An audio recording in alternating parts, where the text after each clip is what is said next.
Hello and welcome back to McClaren Performance for an episode today about PSG. You know, a lot of money, big signings, so many managers, and still no Champions League. So I really want to take a look at what exactly is going on within that club. Why is it not happening for them? In the last summer transfer window, I think arguably they had one of the best transfer windows a club really has ever had.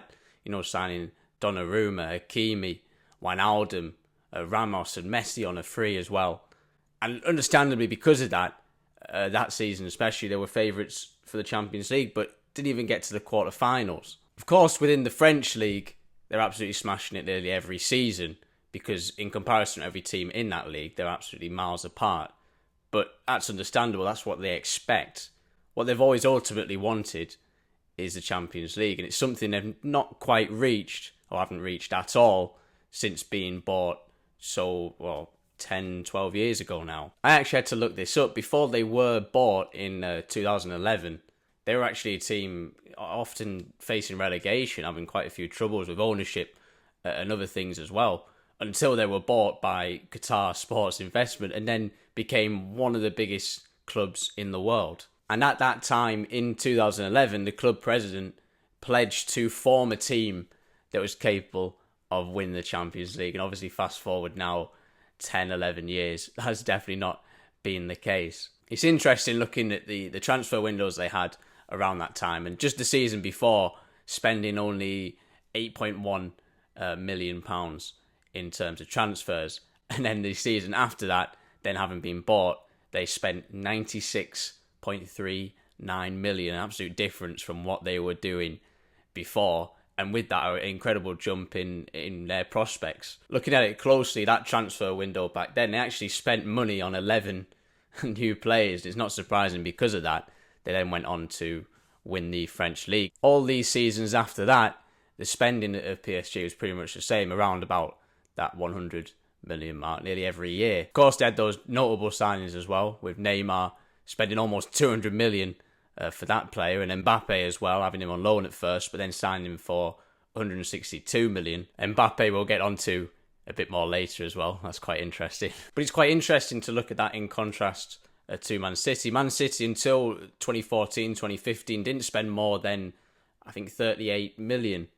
And that's quite a contrast. I mean, both teams haven't really won the Champions League, but one has developed probably better as a club than the other.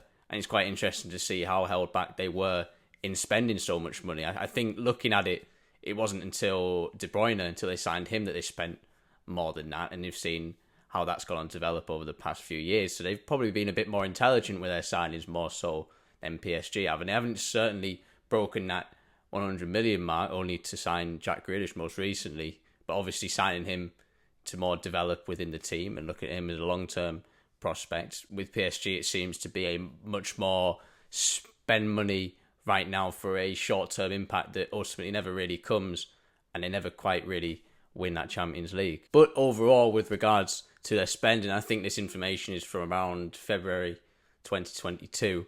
Their net spend is of 941 million euros since 2012. So since really around that time that they were bought, they've spent that amount of money. It's quite interesting. They are in the top three really of clubs and their net spend, alongside Manchester United and Manchester City as well. Quite interesting as well that those top three clubs over the past 10 years haven't really challenged or won the Champions League either. So it's quite interesting to see so much money being spent, but for it not to come to fruition, to becoming the best team out of everyone else. So PSG have spent a lot of money, but they haven't really got that thing that they wanted at the end of the day, not quite yet anyway, which is actually the Champions League. And really there could be 1,000 reasons why that's the case. I think it's quite interesting though to look at the managerial appointments that they've had. 7 managers in the past 11 years since their new ownership, and some good names in there, some real big names in there. Ancelotti in there for one, Unai Emery, of course, who's doing well since Arsenal also. Tuchel in there as well, of course, got them to the final, and we'll get into that in a minute. Didn't last very long after that. And most recently, Pochettino as well, obviously a good manager at Spurs, and someone who could have been utilised well at PSG. But ultimately, all of these managers have had a short lifespan. On average, they're probably less than 2 seasons from every manager. And of course, the job of a manager is, when it's right, is a long-term project over 3-4 seasons. And to really show their strengths and really build the team that they want, that's the amount of time you really should allow. It's what teams like Liverpool have done. It's what teams like City have done as well. And it's something that you'd advise PSG to do also. Stick to a man and stick to a plan and then execute it over a number of years. And it's evident that PSG really haven't done that. They've not developed a long-term plan and tried to build towards winning the Champions League. But there's also other problems as well. I just looked up online. I'm not an expert on PSG and their situation. To be fair, outside of the Premier League, I'm a bit of a nightmare to know what's going on. But I looked up and did a bit of research in terms of the problems that people had with PSG at the moment. And there's obviously quite a lot of them. For one, apparently they do have a great starting 11, and looking on paper they absolutely do, especially last season, but apparently they lack that depth in squad as well. Obviously something that's important for challenging for a title and the Champions League at the same time. Other things as well, such as players having too much power, apparently not playing as a team, apparently also lacking quality games in League One, which means that they don't have great competition and great practice going up into these Champions League games. Apparently no discipline. So all these things, and all speculation of course, are possible contributions to why PSG are struggling for the Champions League at the moment. Of course though, like I said, if I had to speculate myself, I think it does come down to that lack of long-term vision, and because of that lack of building a stable environment for which to actually build on. For example, transfers, another complaint I'd seen quite a lot. Transfers not being logical. For example, Thiago Silva leaving, going to Chelsea, and his replacement then being Sergio Ramos, not going for a younger defender, not someone that can develop within the team. I think Wijnaldum's a great example. Someone who works well within Liverpool, within a system, within a club and a manager that understands how he should be utilised and how they want to use him. But then he moves to PSG and he's almost invisible. I ain't seen anything or heard anything about him. I think that goes back again to transfers and what we talk about in terms of human behaviour, how it changes in environments and how a player may suit one environment but not suit the other, especially if that environment is Liverpool, in which there is progress and understanding of performance and obviously knowledge of KPIs and aspects of that, and a long-term vision also, and then moving from there to a club like PSG, who really, by the sounds of it and the looks of it, don't necessarily have those qualities. Messi, of course, is a great example of that. Again, someone who played, obviously, incredibly well in Barcelona, one of the best in the world, if not the best in the world. And for whatever reason, those abilities then don't translate into PSG, almost a different player, struggling to find his form, which he quite easily had, in an environment which he was definitely psychologically safe and definitely comfortable within, and understood his place and the vision of Barcelona, going into PSG, which it appears the case that they don't have that. It appears the case because obviously these performances dip so much when players go to that club, and that's not entirely dependent on the manager. Of course, they've had fantastic managers that work everywhere else. Tuchel, a great example of that. Someone who at PSG struggled, who reportedly had problems with higher ups and the seniors there, which then led to him leaving, despite him getting to the final of the Champions League before that. Of course, he goes to Chelsea, a different environment, and performs just as good, if not better, of course, winning the Champions League end of that season, just a season after being in the final with PSG. Of course, that makes them look silly because they've entrusted in that manager, got them to the final, could have built upon that, then move on, and he does well somewhere else, not having that patience, that long-term development. In fact, looking at other managers there as well, it's quite interesting. Ancelotti, someone who's there quite shortly, then succeeds elsewhere with Real Madrid. Unai Emery also, not good enough for European football for PSG, but then goes away to Villarreal, wins the Europa League and performs pretty consistently there.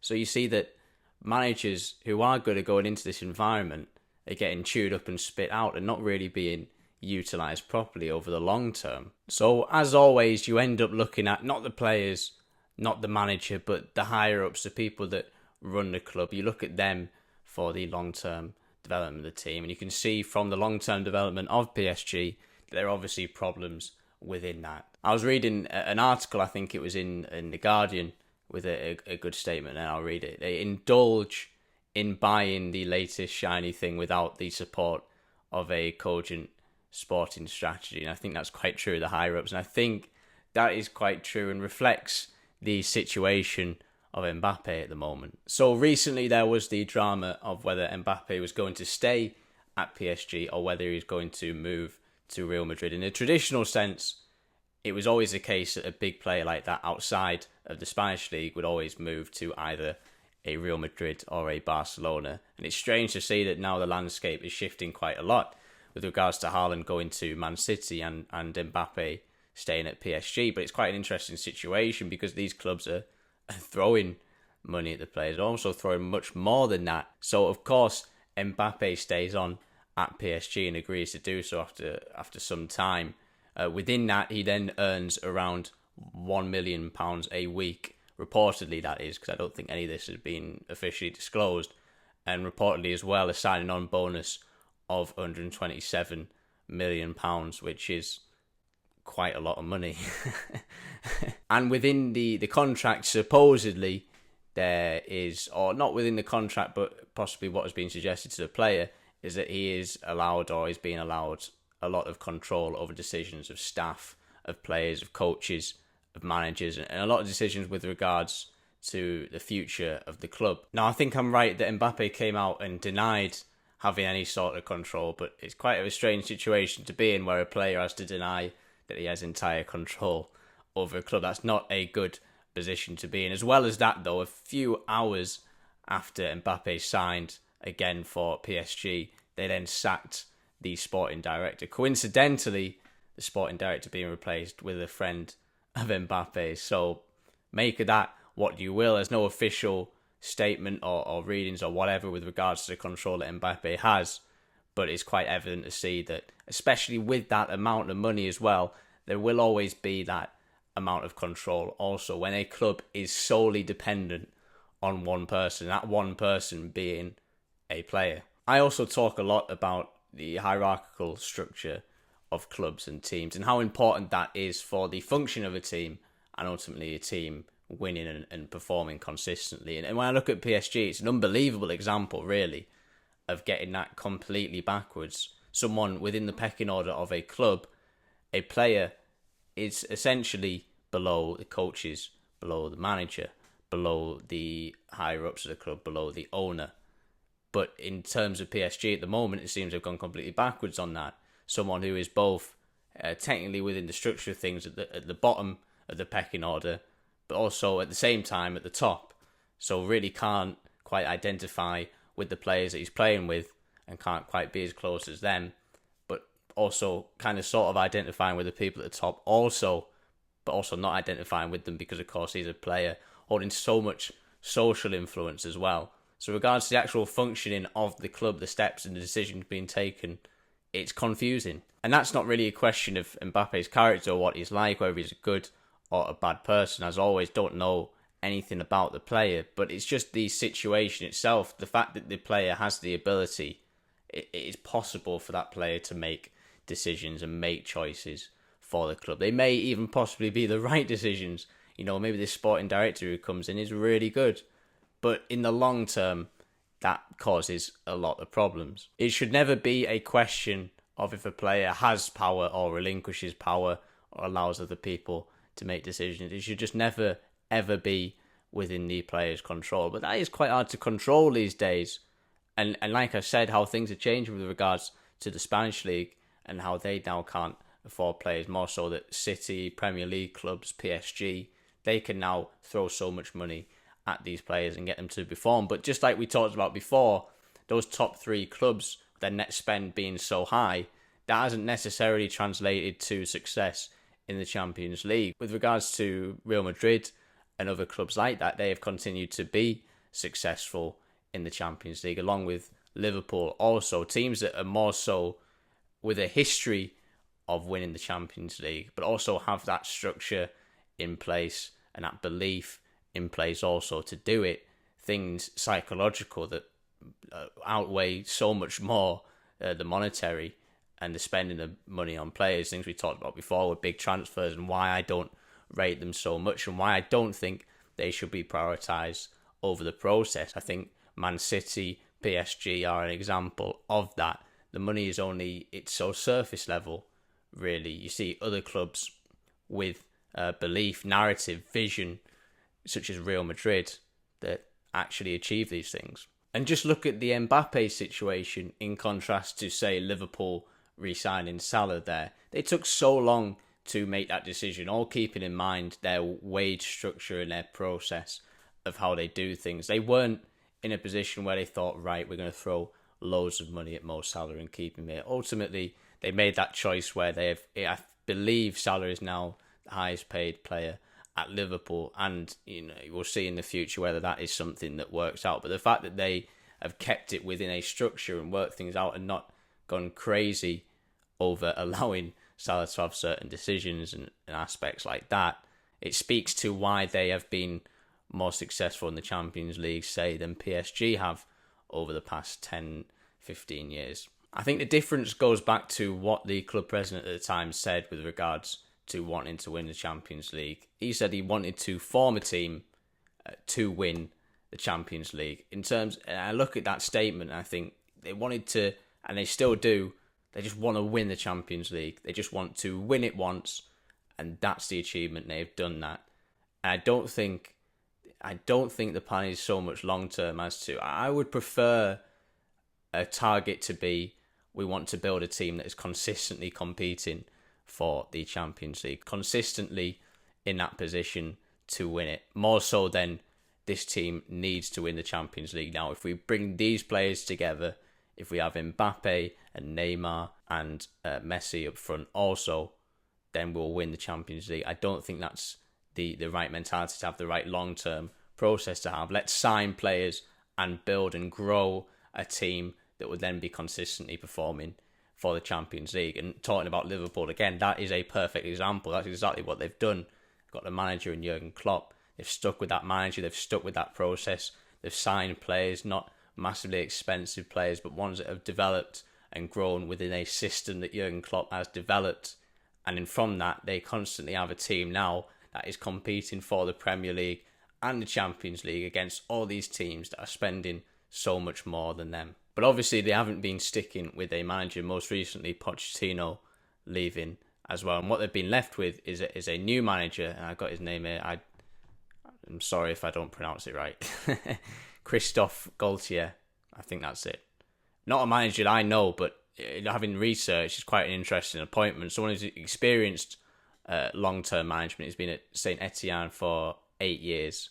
Experience of managing in the French league, of course, and apparently has an ability, a talent for developing young players.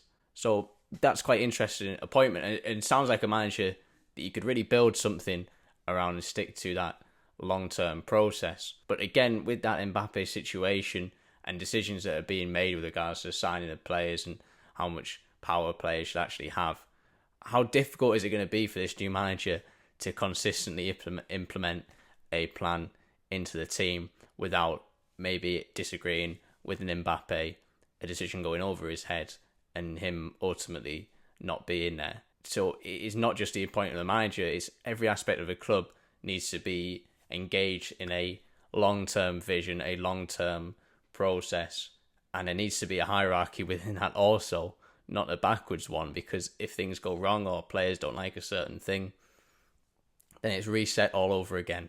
So if I was to advise PSG, imagine that if they called me up, we need Josh McClaren's help, so let's ask him. If they were to ask me what I thought they should do, I think firstly and mainly the one thing that they don't have is set that vision, lay out that path and follow it. Set that vision of, yes, we want to be a team that is constantly competing for the Champions League, and then from that have the individual steps to take towards it. Not so much winning the Champions League this season, but let's look at developing a team that will most definitely be consistently performing for it in the next 3 to 4 years after that. The second thing I'd say is keep within a wage structure and strategy that doesn't overly prioritise individuals over the team. One thing that PSG have done that. Although Manchester City haven't won the Champions League either, but one difference between the two is that PSG spend a lot of money on individuals like Neymar and Mbappe. For example, with Mbappe also spending a lot more to keep him on. I would say keep that limited like Liverpool do. Keep it within a structure. Keep it grounded in many ways. Yes, you have that money to spend freely, but I think to do so in a lot of ways damages the whole team more so than it does help it. And lastly, and it's quite a simple one, don't allow your players to make decisions for the club. Don't give them that much power. And yeah, that is another episode of McClaren Performance. I hope you enjoyed watching and listening. A few things to say at the end. I did an interview about 2 days ago now on the United People's TV, United People's podcast. It was a good interview about, I don't talk a lot about Manchester United on this, but on that I thought it'd be good to talk about Dad working there and what's going on and what he's thought of the first few weeks. So if that's something you're interested in, I'd recommend going to listen to that. I'll put a link in the description, wherever that is, for that. The other thing is that I have started the FPL Fantasy League thing. I set up the league. We've got about 30, 40 people on there at the moment, so that's going to be fun to do that. I might do bits on this podcast where I just talk about it at the end a little bit, just for things to, so we can engage on when people are listening and watching. Feels like I'm actually talking and doing stuff with people. That'd be quite nice. So I will leave a link to that in the description. I'm pointing down because it's usually down there in the description for that, so you can play along as well. And I'll talk about it alongside other things. One thing I did talk about when I did that podcast was how good Rashford's looking at the moment. And on FPL, he's about 6.5 million at the moment. And I think I'm going to go with him, although I might change my mind. So don't slate me if he's not in my team at the end of the day. The other thing, which I should start saying, which I never say, for those that watch on YouTube, like and subscribe. Like the video, subscribe. I want to get as many, I think I'm looking at it, I'm like, yeah, let's try and get like 10,000 subscribers or something. So I should probably start saying subscribe to the channel. I think that's a good thing to aim for. I'm pointing down again. I think it's down there or something. I don't know. So yeah, that would be good. And yeah, thank you for watching and listening as always. And I'll see you again, I think most likely on Friday. I'll do an episode then maybe. So see you then.